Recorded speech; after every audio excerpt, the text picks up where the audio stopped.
Wait.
So there you have it. This little guy turns into this little guy, including his missing leg.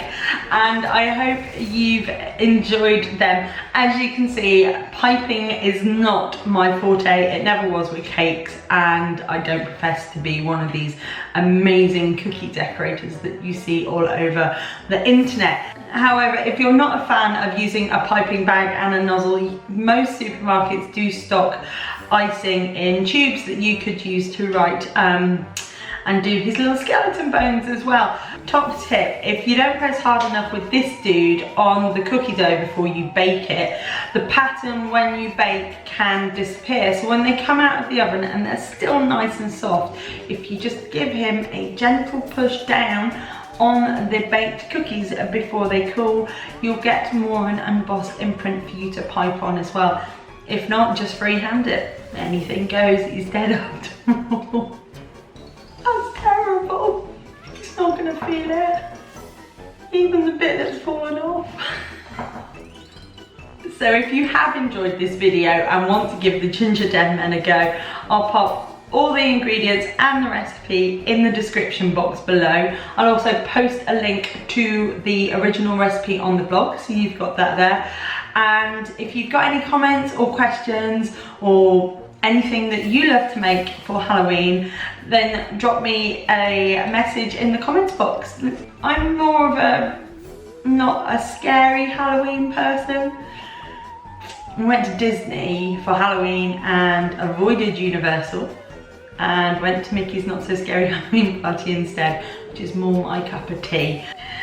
But if you've got any Halloween tips or tricks, then be sure to pop them in the comments box below, and I can see if you've got any ideas for trick-or-treating or any Halloween favourites that you like to make, then let me know. In the meantime, if you have definitely enjoyed it, then please give me a thumbs up. If you haven't, give me a thumbs down. It's all engagement. I don't care. I had my first thumbs down on my Primark video. Somebody obviously didn't like what I bought. But if you have liked it, give me a thumbs up, share it with your friends, and don't forget to subscribe. And I'll see you again next week. Thanks for watching. Bye bye.